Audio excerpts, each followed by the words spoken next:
Well, howdy doody. Welcome to another episode of Theology Thursday. Hi, everyone. Did you not like my howdy doody? It was caught me a little off guard. A little too old school for you, huh? Caught me a little off guard. Well, welcome if you're tuning in live with us or watching it whenever. We've got a special guest with us today, Matthew Cottom. Thanks for coming and hanging out with us. How are you guys doing? Doing good. Doing great. I just noticed earlier that your initials are MC. Mission Church's initials are MC. Yeah, and cool. and it Wow. was There you go. when I get some swag from MC, it's kind of cool because I can represent my name as well. So. Yeah. You're on it. You're all over it. Do you know how to put your phone on silent? Yeah, you know, Okay, I've put been that on silent. working on technology. these days. Technology. Yeah, welcome to 2020, Matthew. This is great. We're live on the internet. We People around the world can tune in and check out our real life conversation about Jesus and how he changes us. And we're just looking at John's eyewitness account. That's the best way to find out about Jesus is just read the Gospels, those accounts by others.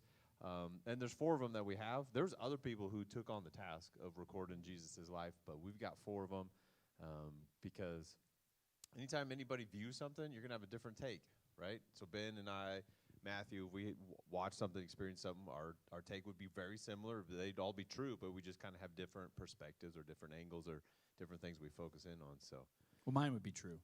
Yours may not be. they would all be true. That's my point with the Gospels. They would be true. So we've been going through John, and we're in chapter 10. And what I really like about that is that personal side is what you're really talking about, Yeah. is perspective of how God speaks to each one of us different, you know. Right? That's good. Yeah. And Well, hey, before we get into it, yeah, is that okay? go for it. I was just going to ask who you are. Some of the Who people are in you, the Matthew? YouTube and Facebook world may not know who you are. So, who How's are everybody you, Matthew? doing? My name is Matthew Cottom, and I'm a happily married man with 2 children, and come to Mission Church here today to talk to Scott and Ben. I brought 2 Bibles with me. I got the New King Whoa. James. Overachiever. That. Overachiever. And a little bit about my story is the Life Recovery Bible. And I don't know if you can see that, but it's really good for people that are struggling with any type of addictions, hurt, habits, or hang-ups, whatever that may be. Cool. Yeah. I love it. That's awesome. Because the only way to have real life is to find Jesus. Amen. Yeah. So we're in John chapter 10. We're looking at this story of Jesus as he has this whole story about being a shepherd. There's sheep. There's this whole intersection with real life. That's what I love about Jesus. He's so relatable, where I think sometimes we get hung up and put like Jesus and God and church type stuff in like this super religious category. And Jesus was always like, okay, what do we got here? We got a tree. All right, everybody look at this tree. You see this tree? It's got some fruit on it. Oh, this one doesn't have fruit. Yeah. What? All right. Totally. Today, what do we have? That guy's got some fish over there. All right, Yeah. let's talk about fish. Yeah. You know what so I mean? practical. Like in the world, you're all trying to be super weird, and I'm just Yeah. like, hey, this Yeah. normal life. So he's talking to a bunch of people. What do you guys? Oh yeah, you guys are shepherds. You know about sheep and taking care of sheep. Let's talk about that. Like, Well, you know what I mean? It's just kind of everyday normal stuff, and then sometimes we get kind of hung up on the religiosity of it all. And so I love Jesus for that. As far as just he's relatable. That's why he came to earth. Yep. So Amen. the unseen God could be visible, and so we could see him and get an idea of who God is. And so we're jumping in this story of being a shepherd. Have you done any sort of like shepherding, farming, ranching? I'm just curious because it's really kind of foreign to us, right? Ben, have you? Or Matthew, have you? I've been a shepherd for many years. No, like no. I'm not just of people. I got you of people, I'm a but fisher, I'm man. Do you fish though? No, actually, I detest fishing because I Okay. never catch anything. All I right. don't know, so. It's not called catching; it's called fishing. It's right. That's what I tell my kids all the time. It's fishing. Because I worked on a farm. Did you work on a I worked farm? on a farm. Yeah, Okay. I worked on a green farm as a kid in New Jersey. And oddly enough, New Jersey is called the Garden State. Right. And you wouldn't even think that. You'd think there's a bunch of people over there. Yeah. But there's actually a lot of farms over there. What'd you do on the farm? I drove the tractor, and it was a green farm. So there was no animals, no Yeah. no sheep. But you're growing the grain. Yeah, you're growing Wow. collards, kale, greens, things Okay. of that nature. Oh, wow. Boxing them up and putting them in the pack house and shipping them off to market. All right. So you know about agriculture and farming and seasons and harvests. A little bit, Yeah, yeah. that's awesome. I've had a couple dogs. I don't know. Does that count as a shepherd? Was one like a sheepdog? You would get extra credit for that. At one time we had between my in-laws and us, we lived we were neighbors, so we shared a yard, and we had 4 dogs. We both had 2 wiener dogs, and so it felt like I was a shepherd. Shepherd of wiener dogs. Of wiener dogs. Huh. So I feel like I can speak to what Jesus Really? is talking about. Maybe? Well, I think sometimes when we read stories as Americans and a lot of us like suburban people, like we don't know about farm life and shepherding and even sometimes agricultural stuff and like, hey, you plant a thing in the ground and a lot of people have gardens at their houses or growing some plants or whatever, but like Jesus is like, you put something, sow something in your life. You got to wait. He does the work of it like growing, and then you can harvest it later, like months later. That's the hardest part, isn't it? Yeah. Is waiting. The waiting. So true. We live in such a instant gratification, Microwave popcorn. instant success, culture. So anyways, let's jump in here, John chapter 10. And so Matthew, this is unscripted conversation about whatever sticks out to you, questions we all have. None of us claim to know, like we don't have all the answers, but we're just trying to understand who Jesus is and be someone different because of intersecting him today. I was fixing the drawer. You're fixing the drawer? Was it sticking out? If It looks like it, but it's not. If the drawers get stuck out, sometimes people will Now it make is. comments or it throws them off. Like if we were to do this, yeah, it would. People with OCD would not be able to watch. Todd watches later. Okay. Todd's watching later. He's a This is cabinet just guy. for you, Todd. You got to pull that back in. All right. I'm gonna All right. put my hand up here. So, oddly enough, who was the first shepherd in the Bible? Is this like a Bible quiz? This says, well, we're talking about shepherds here, and, Yeah. and of course, Do you we have an know- answer? Yeah. Oh, I don't know. Well, what do we got to? First shepherd. Yeah. Well, I mean, I could pull like a Jesus juke on you Okay. because God is. Yeah. So, I mean, but that's kind of the easy answer, the one you're not looking for. Adam was a shepherd too then. So Adam. I don't know. Well, you got Cain and Abel, right? Okay. Yeah, and they say that, of course, Abel was a shepherd. What did he bring for the sacrifice? Oh, yeah. A sheep. There you go. Hey, Ah, that's why Matthew's Leave it to here. Matthew. He's bringing it. He So is great. bringing it today. good question. Yeah, thank you. And, of course, David, right? Sure. David was out there in the field, right, and watching his sheep, and fighting off whatever wild animal was there, Right. And I think that's really cool to think about this idea of a shepherd and what this looks like for us. Mm-hmm. Yeah, and it was referenced through all of that season of the nation of Israel. Like, there's going to be a shepherd that comes, the shepherd who's going to come, and in the line of David, even says that he's going to show up, and so that's part of what Jesus is doing is fulfilling that prophecy, fulfilling what was spoken about, and so he shows up and he tells this quick story about, hey, legit people come through a door. Yeah. Not a window. If you're a teenager and you come through the window at 3 a.m., something's up. Something is not legit. Something is not legit. Yeah, you got to Yeah. come through the door. Legit thieves, robbers, they come over the wall. They, are sneaking in. They're up to no good. When I was a kid, my mom is a light sleeper. Oh, Sucks for you, It bro. didn't matter what door or window you came through. She would wake up. she heard it. Did Yeah. you ever climb through a window in your not like because you're breaking or because secretively? Did you ever climb through a window? No, I don't Okay. think so. Like we would jump out of the window sometimes. Yeah. Like, But from you the weren't second like story, but sneaking back in through a no, window. just try to sneak in through the regular doors, but like super sneaky. Yeah. Okay. Still with the same heart motive of trying to get in through the Uh-huh. window. Yeah, because of past curfew. Yeah. And you get we'll talk about this in the morning. I'm like, okay. Yeah, okay. My dad, he would sleep through an earthquake, so, Mhm. but Yeah. my mom would catch me all the There time. you go. Dads are a little easier to fool, right? The mom's always pretty perceptive of. Yeah, usually they got a beat on what's happening. And so Jesus is saying, hey, the man who enters by the gate is the shepherd of his sheep. Verse 2. Yeah, verse 2. Like, he's legit. The guy coming, I did a little bit more background on this. They would usually have a community pen. And so to get a lot of the reference in the first part of John 10 here where Jesus is talking, so the town or the area would have a community pen, and at night you could throw your sheep in there, and then the watchman would watch your sheep. You could take a break. You could sleep. Because being a shepherd was just nonstop. Right. Nonstop work. Like working on a farm, there's always something to do on a farm. It's nonstop. Yeah, for sure.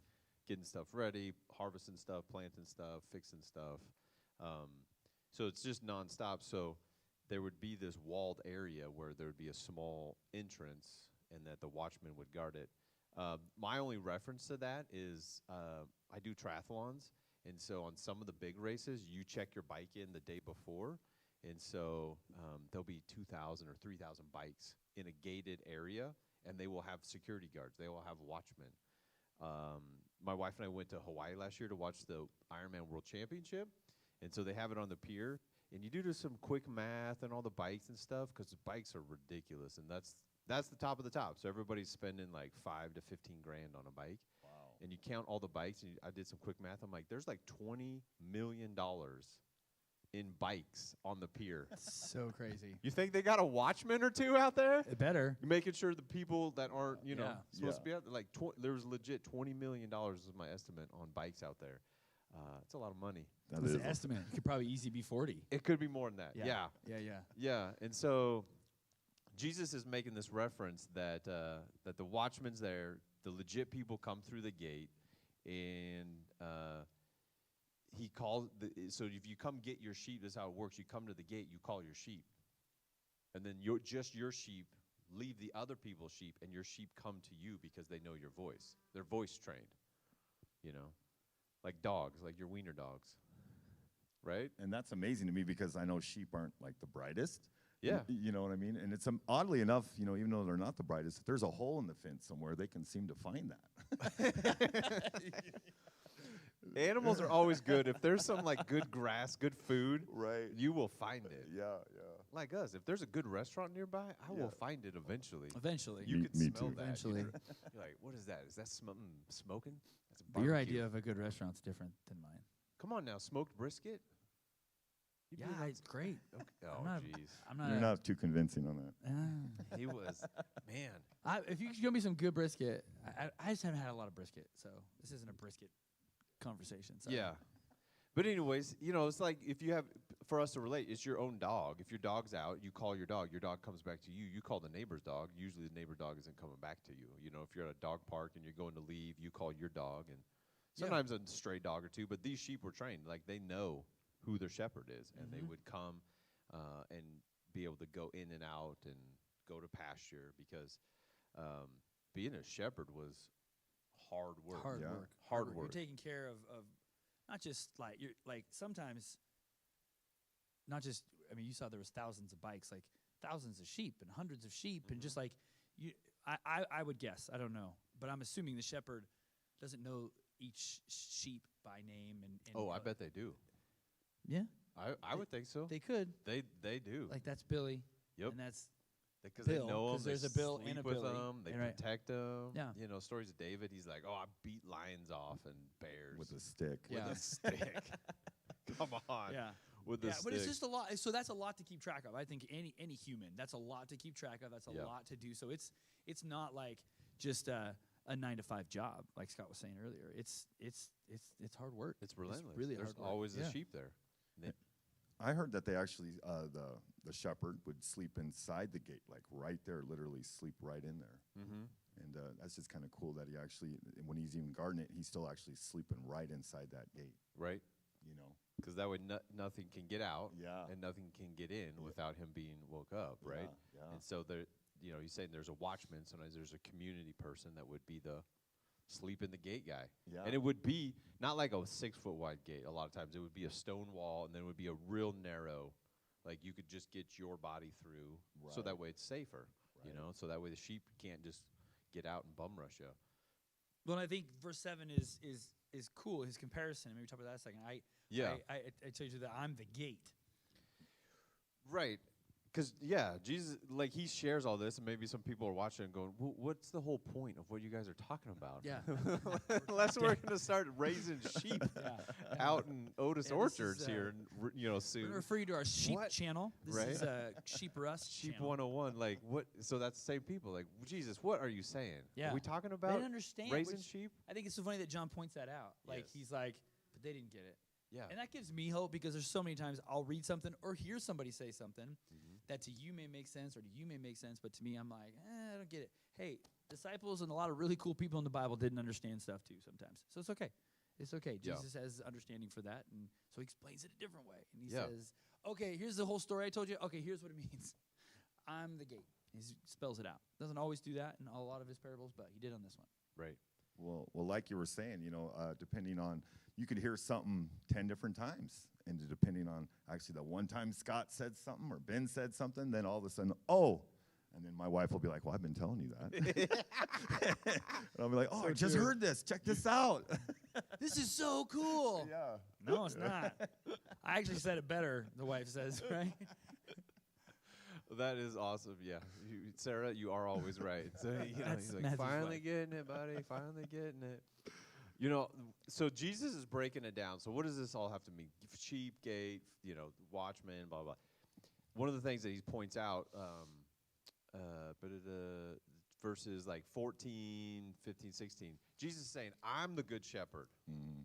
We're not just talking about real sheep. And he's saying, I know my sheep, and my sheep know me. Like, they know my voice. They respond to me. He's making that physical reference to spiritual reference. And so, that's one of the things that you can take like comfort in, is that God knows you. God knows your story, knows all of your details. There's nothing that is out of his sight, and he loves you, and he died for you regardless of our behavior. And he knows, because he spends every single moment. There's nothing that goes without his watchful eye. He's like, I didn't know that was going to happen. Yeah. Or like, I didn't know that about you. Like, no, he knows. And so he knows his sheep. Ben, you were talking about, like, would the shepherd know? Like, the shepherds would know. And the only way I have a reference of that is my father-in-law is a rancher, and he raises cattle. He knows. Like, does he? How many cattle does he have at a time? Ish. I know it's. Yeah, it depends on, if there's been some few slaughter recently or, they're born. But he's had up to like 40, 45, but he'll have like 25 to 40 usually, and with mamas and calves and he's good at like 40 cows around there. He can point one out, and he'll know what number it is. Yeah, what year it was born, maybe if they had twins 2 years ago, just from looking out in the field. Yeah, and he has them actually vocally trained too. So he has 100 acres where they pasture for the summer, so he can stand at the edge and call them, and they will come. Mostly because they're going to get fed some way, or they're going to move to a better pasture. Yeah. But they're vocally trained. Huh. They know his voice. Now the young ones don't, and they are knuckleheads. So they start following the mamas, and they got to learn to like recognize his voice. Yeah. Where their food comes from, and taking care of him, and all that stuff. And I think that's just a great leadership principle too, where right, leading from the front. Yeah. Like at your job and your work, like. Instead of being behind people and pushing people and like old Western cattle drive, just whipping them to get going. It's like, let's go in the front. Let's lead with a vision. Let's lead with like, it's over here. I'll go before you. And if a bear comes, I'll whip it with a stick.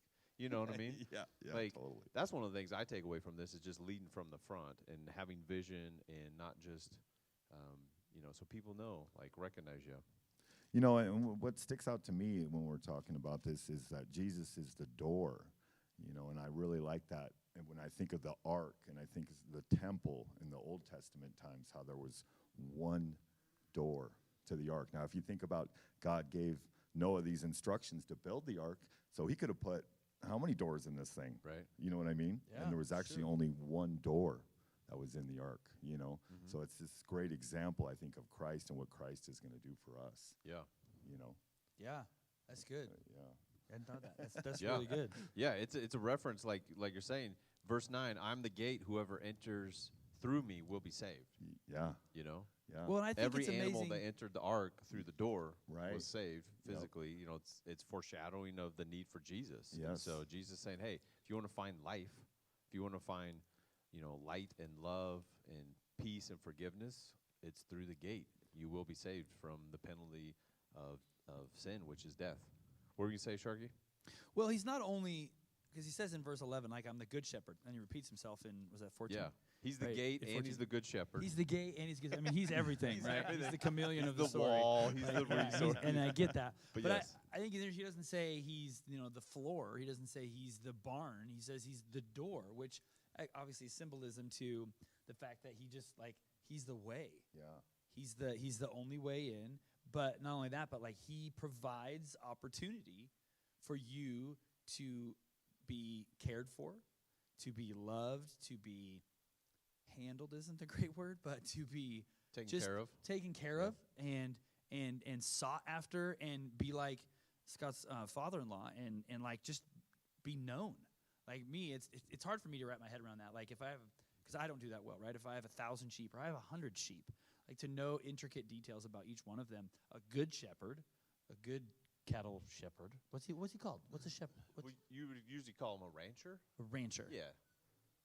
Cowboy. Sounds like a guy who eats ranch dressing a lot to me. That's what people in the suburbs think. Yes. I do. Okay. So to be a good rancher, you know the things that you take care of, and Jesus doesn't say like, I'm a good shepherd. I do okay. No, he says I'm the good shepherd. Yeah. Like I'm the dude, and I'm gonna take care of you. You don't have to worry. I will know you inside and out and beyond. A really, really good, talented, gifted shepherd or rancher or dog owner. He knows us in and out. He knows the number of hairs on our heads. Many people have more. Some people have less. Yeah. Right? Some have wider. So he's the good shepherd, and he's the door. Like there's a lot there, and it's pretty cool. Well, for me, it's this acceptance, you know what I mean? This acceptance that we all look for, even as a small child, as growing up to try to fit in or to be comfortable in our own skin or whatever that looks like. And it's awesome to know that Jesus accepts me just as I am, and I come to him just as I am. Yeah. And he accepts me, because I've been searching for acceptance through many different things in my life, and to know that Christ accepts me today for who I am is it's just an awesome picture of relationship. Yeah. Was that part of your story, like as far as a major turning point to recognize that God did accept you? You didn't have to get your whole life squared away and straighten up on your own? Was that part of a major part of? Well, because everybody thinks, okay, I'm going to straighten up, I'm going to quit smoking, quit drinking, or whatever it may be. I'm going to quit doing this, eating right, whatever it may be. Right. And then I'm going to put some nice clothes on, and then I'm going to go to church. You know what I mean? Yep. Instead of people don't realize that, no, the sick need the physician. You Right. come to church just as you are. It's not about what you're wearing on the outside. And so many of us think, oh, we're honoring our God by what we're wearing on the outside. And I'm like, no, really, God's looking at your heart. That's what God sees is inside here. And it's important for me to know that I don't have to try to put on some sort of fake religious or tradition attitude to come to church. Right. Yep. To be in front of God as a person, which is each and every day. We talked about it last week. Last chapter, there was the guy who was born blind, and then he received a sight. Yeah. And Jesus was talking to the guys, the Pharisees, and others, quote unquote, spiritual people. He goes, "You guys are in bad shape because you think you can see, but you're blind."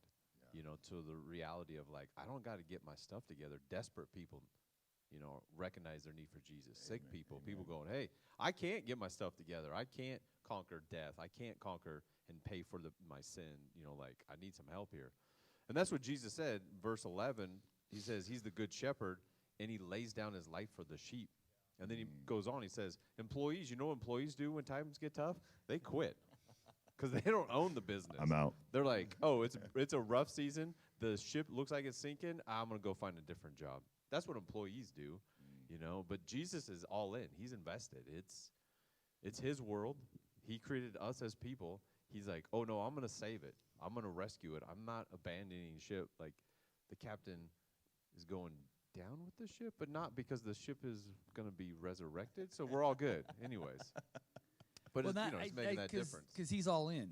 He doesn't have when it comes to you and us. He doesn't have Plan B. No, like we are Plan A, and that's the only plan there is. And I love if you think about a shepherd, and and you were talking about your father-in-law as a rancher. Like when a calf is born into the family, or adopted into the family, like they become the same as everybody else, and they are accepted. And even if they're flawed, or if they're not perfect, or they're bullheaded dumb calves or dumb sheep. Well, they're all they're all kids. They love to run around and they're learning. Right. But yeah. So they're accepted, and Jesus' acceptance of us. And on one front, if you've been a part of a church at all, or you've studied God's word, you get that. But if you really take a second to just think about that for a minute more, like God just accepts me in the middle of my, deformity, spiritual deformity or mental deformity or whatever it is. Like I'm accepted and I'm a part of it, and He lays down His life for me, and cares for me. It can be pretty mind blowing if you take a minute to actually dive deep down in your heart and not just keep it head knowledge. Well, it's good to know that I don't have to try to do it on my own effort. I don't have to try to do it alone, because, as you know, sheep are one of the few animals that actually don't have a way of defending themselves. All the other animals can bite or kick. Sheep are kind of helpless that way. You know what I mean? They run away. That's about it. they run away. So for me to know that I don't have to try to do it on my own effort, all I have to do is come to Jesus. Yeah. You know what I mean? All I have to do is trust Him and put my faith in Him and believe what He says about me. Right. And He did that all before we were alive, before we were even able to do anything. Yeah, so like good. You're saying, Ben, it doesn't matter if you're in the middle of it, before, in the end of a season of your life. Like, He died for us. Amen. Before. So it's not based on our performance, because that's what a good shepherd does. He doesn't run away when difficult times come. He lays down His life. And Jesus said that's really the way to have life, to lay down your life. I wrote the note. Where's that found? Matthew 16:25. If you want to, lose your life for Him, then you'll find life, is what He's saying. If you try to hold on to your life, you'll lose it. But if you want to give up your life for the sake of Jesus, then you'll actually find true life, because that's what He's saying. He's, again, over and over in John, He's trying to make this point with people that Jesus is the source of life. So He was talking to the lady, Nicodemus, right? He's like, you got to be born again. That's how you have life. Chapter 4, He's talking to the woman at the well. He's like, oh, water? I'm living water. He's the bread of life. He's the gate. He's the good shepherd.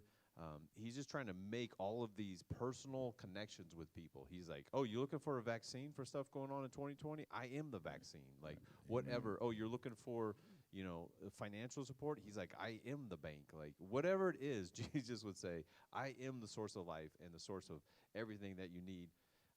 And so that's the point He's making here with people that know about sheep and have dealt with sheep. Well, it almost seems counterintuitive. It's like that yeah. river that runs up the Yes. mountain instead of down. You know what I mean? Absolutely. So that's the hard part if you're trying to get your head around that. Oh, wait a minute. In order to receive, I'm giving away. And you don't even realize that it's actually happening when Right. you start giving, and your hands all of a sudden become open. When you're holding on to something so tight, nothing more can get in there. You know what I mean? But once I open my hand up, I'm Yes. able to receive. Yes. So good. I was thinking about that, and a lot of times I heard somebody recently say, it's like, oh, it's His reverse economy, right? So it's counterintuitive. If you want to, Matthew's, I didn't butcher it, 16:25, whoever wants to save his life will lose it, but whoever loses his life for me will find it. Or if you want to, sow, give away, and you'll receive back. Like, wait, how do I get back if I gave it away? And we say all the time, oh, it's a reverse economy, it's backwards. I think God's going, oh, no. You guys are backwards. Yeah, absolutely. Yeah, that's funny. I have it right. This is the correct way. And then you guys keep going, oh, God's got this different backwards way to do life. Like, time out. Yeah. That's such a me perspective. That's true. It's such a me true. perspective. Like, That okay, is true. God's But way is that's- backwards. but You just in should forgive. In all honesty, that's just my perspective, because Yes. that's the life I've always known and have been raised in, and so, for me to have money, I have to gain Keep it. I got to keep it. I got to work for it. I got to earn it. I got to keep it, and it literally doesn't grow on trees, as my dad always said, but it's truth. It doesn't. So I think that, and Unless so you're like a fruit farmer. yeah. I just hijacked this point. I'm out. But I remember doing a couple years ago, we did a series called Counterintuitive. And it was, when Paul says it, like, when I'm weak, then I'm strong. because then I'm like giving it to Jesus. Absolutely. And when I become a part of the sheep herd with Jesus and just say, okay, I'm going to be your sheep. I'm just going to let you do it. I'm going to trust you. I'm going to follow you and quit trying to do stuff on our own. Like, oh, if I don't listen to you and I do it my way because I know better for my life, because clearly, God, you didn't see COVID coming. So clearly you don't know what's going on. So I need to kind of make sure I make this or this or this happen. I need to, I got to step out. I mean, I can't tithe or I can't give to the church because God didn't know COVID was coming when this happened. And now I have to be able to make ends meet, or whatever the case may be. I have to God clearly doesn't forgive me because I wouldn't be punished or whatever. I wouldn't be stuck in my house.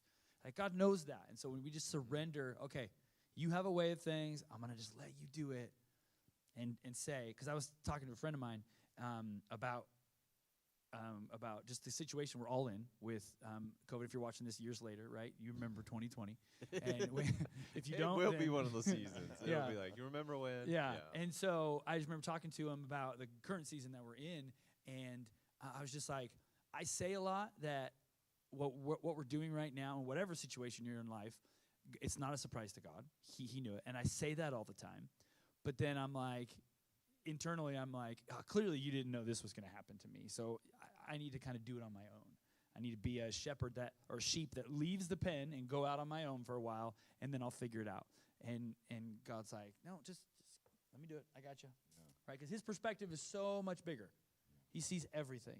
He sees back in the year 27, he knew 2,000 years later what 2020 was going to be, and so he knows what the year 40, 50 is going to be. Yeah.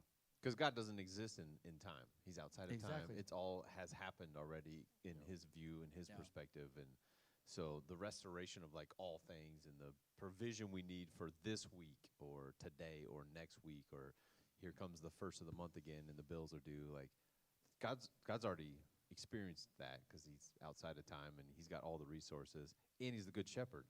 He's not going to run away. Yeah. He doesn't abandon his sheep. He's not the hired hand. No. He's not. No. Clearly. He's invested. That's why like David, stuck out. It's like he was a hired hand, to a certain degree as a family, probably business, but he's the one that stuck around and beat the lions and the bears off, and that's abnormal, Yeah. If you like go into a public place and you go to wash your hands and there's water on the countertop and you grab a few extra paper towels and wipe down the countertop at a restaurant and then clean up that a mess you didn't make. Yeah.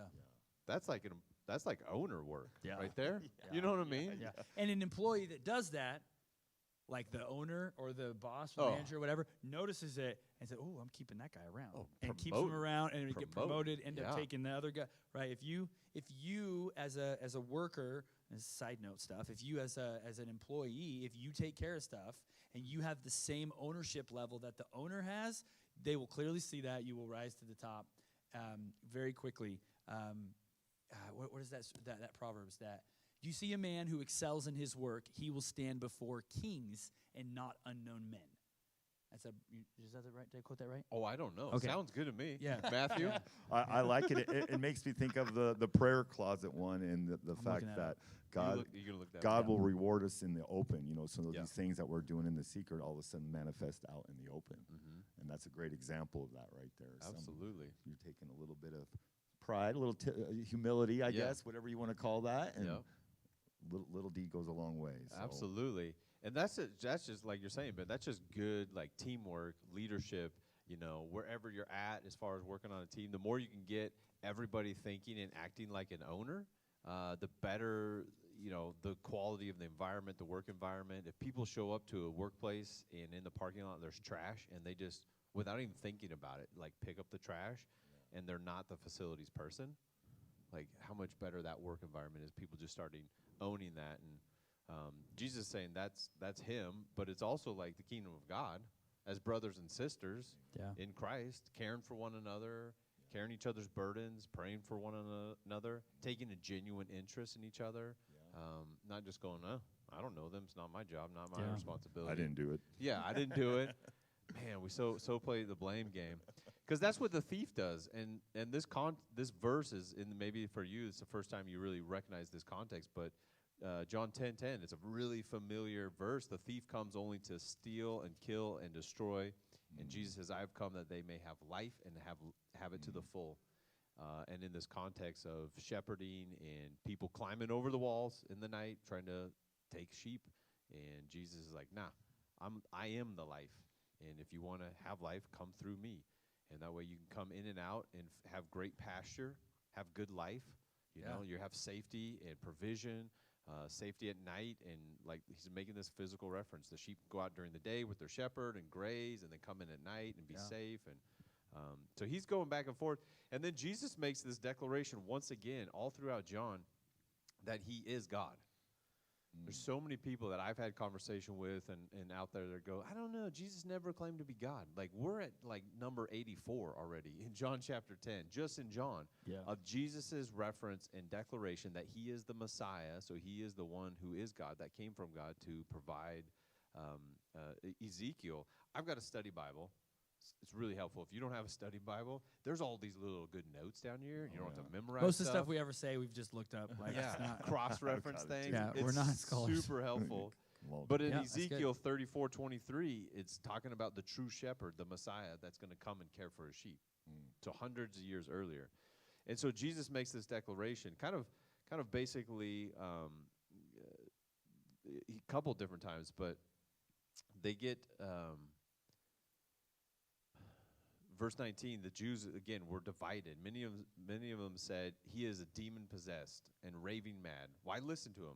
But then verse 21, but others said, these are not the sayings of a man possessed by a demon. Can a demon open the eyes of the blind?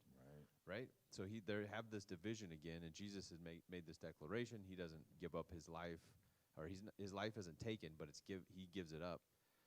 And then the last section here, there's just this huge debate again with Jesus. I'm glad we live in a time where there's like no debate, and there's no division. Like we live in a pretty unified country right now.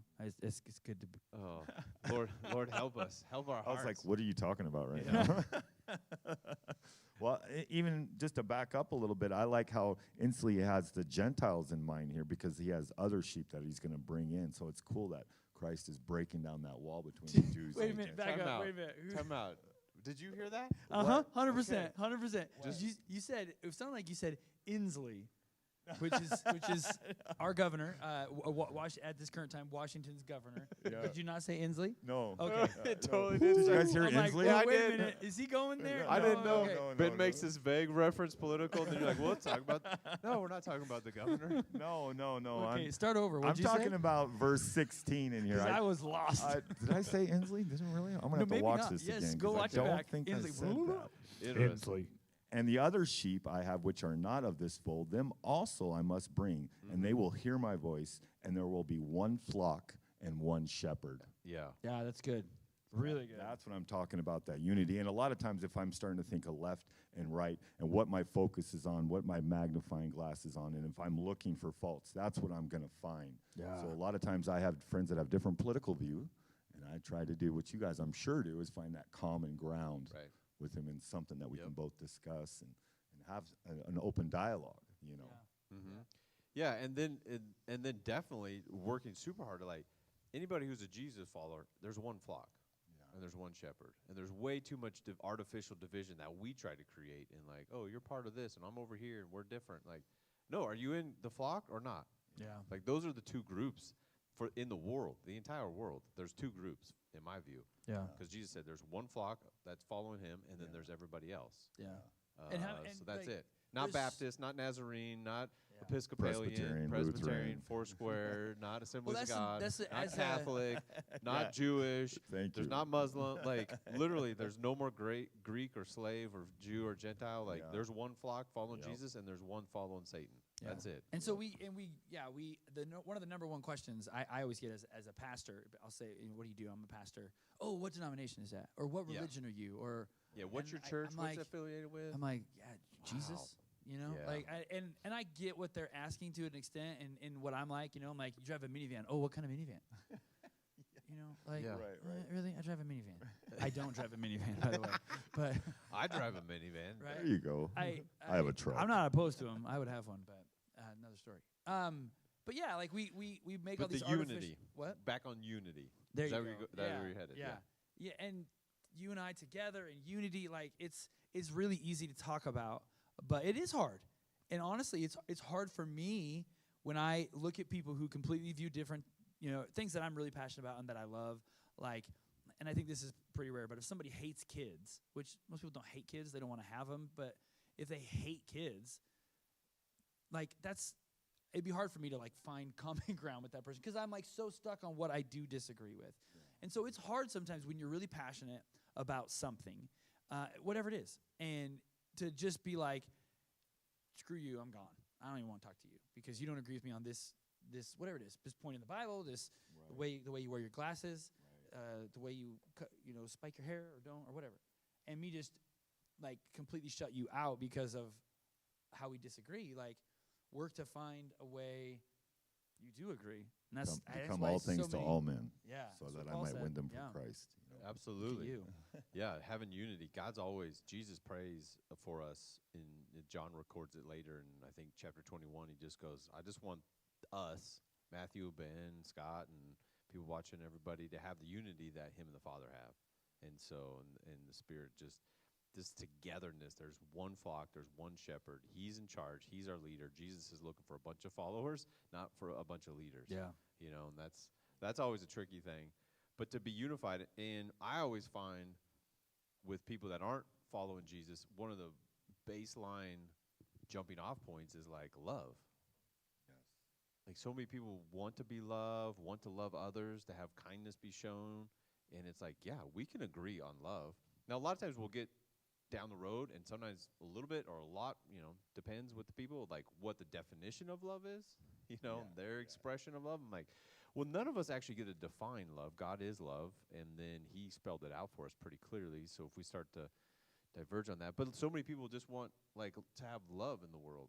What is love, baby? Sorry. I feel like we haven't been sang on this in a while, so yeah, just to be unified around Jesus. Like last week we had Brandon on, and then and he told me, but I forgot. But somebody's like, "Well, what church is he part of?" I go, "I don't know, but he follows Jesus. I know that." Like, I don't know. Like, for me, I'm so like I don't. He did tell me last year, but I don't remember. Yeah. And it's just again, for me, it's not a major point. It's like, well, we're following Jesus, doing good work together. Because and some people do. Right? Some people have these small communities, but like what gym do you go to, or what restaurant do you eat at, or what?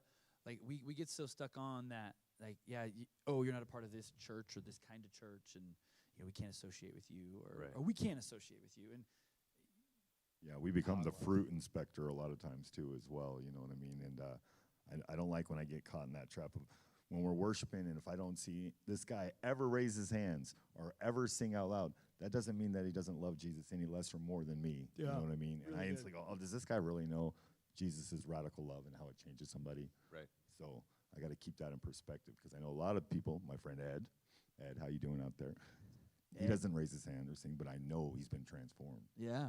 That's just different expressions. Yeah, for sure. Needs a so like wrapping up kind of chapter 10 here, there's this debate, again, there's this division where Jesus is doing these amazing miracles, amazing teaching, and he's making these claims though that he is God. And so they say in verse 24, it says, "If you are the Christ, tell us plainly." Just come out with it, man. Just wear a T-shirt. And he says in verse 25, "I did tell you." I feel like he's Jesus, so he didn't say it, but he's like, "You're an idiot. Well, I did tell you." Yeah. I'm sure he didn't say that, but. Well, he did. He said, "I did tell you, but you did not believe." Want to rewind the tape? Here's my iPhone. Yeah.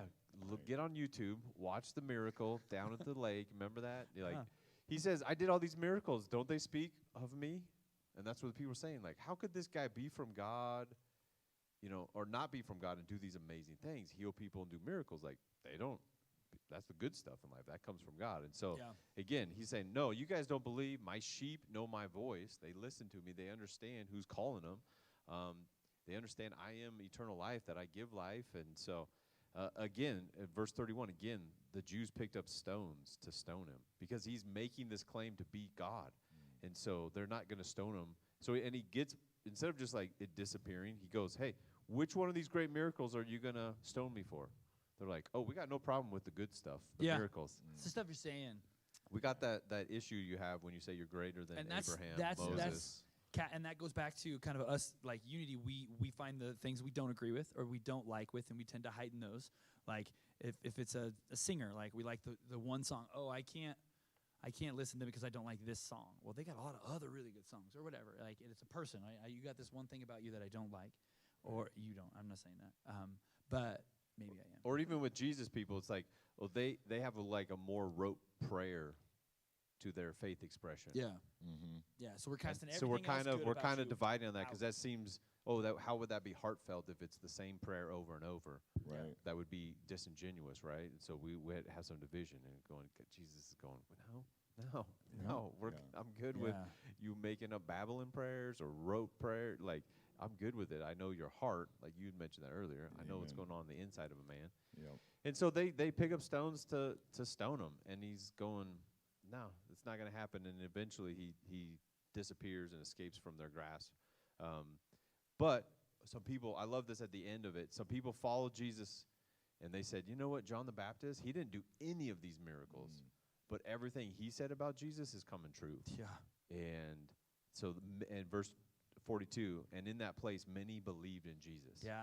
I love good. that. Yeah. It's almost like it's a footnote, but it's so the point that they found the good shepherd who laid down his life for them. They found the one who is the gate, and they said, we're going to come to him because that's where life is, because he is life. And so all these believers, many believed. And so I just, sometimes I think even in my preaching, we get hung up on like, the Pharisees and they're bad and division, but like verse 42. Yeah. Many they saw and witnessed Jesus and they believed. Yeah. And then where's the other passage where he says he couldn't do miracles there because they didn't believe? Was that in Spokane Valley? Yes. I don't know. No. I'm talking. Right. He's. I didn't look it up. Didn't know we were going here. That's why this is completely unscripted. But like, there's a place he went and they didn't believe in him. His hometown. Yeah. They're questioning him and he didn't perform miracles because of their unbelief, is what it says. And so these guys believed, and so I part of that just is like Jesus just wants you to believe in him as your good shepherd, as somebody who wants to take care of you. Yeah. If you want to find all the negative and look for it, like Matt said with the magnifying glass, Matthew said with the magnifying glass, you can find it. You find the negative in me. It's kind of hard to find the negative in me, but we could jump. That's a whole nother episode. But this idea and a limiting belief that when I get around people who know me. They go, well, I know you. Yeah, and that's what happened with Jesus. They're like, we know Jesus. He's Mary and Joseph's son. I know his brother James. And he would do carpentry work. Nose. He can't do miracles. Yeah. He's not from God. He's not God. And so we have this limiting belief in all of our lives, regardless of our background. Like, we're running out of time here today, but I'm sure there's people in your past who knew the old Matthew. Yes. And maybe you haven't seen him in 15, 20 years or whatever. I don't know the timeline. But then they meet the new Matthew and you wait. You can't be the same guy. Yeah. You're like, that's the transformation of Jesus. Have you experienced that? I have. I have a couple friends that I've had since 19, and we don't have a lot in common anymore. We have Seattle Seahawks in common. Okay. So we that's our common ground. Yeah. That's my window to talk.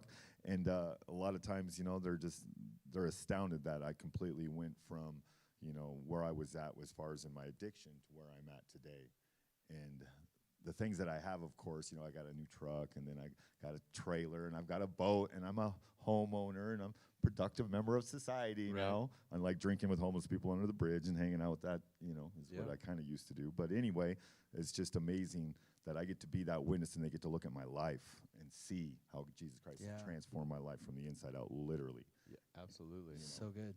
Yeah. Be a living testimony. Exactly. It's the power of God on display. Yeah, and even so, us. Jesus, God in human form, the perfect person, hopefully you saw today, had a ton of people that hated him. So if people don't like you, you're okay. You're okay. Yeah. Because no one's going to like you all the time. No. If you are counted like worthy of suffering for Jesus, doing good work, like that's awesome. You're like, I'm like Jesus. Yeah. I'm in with Jesus. That's so great. Yeah. And so anyways, hope you were benefited today by learning about, just the shepherd and the gate. And again, the point is this.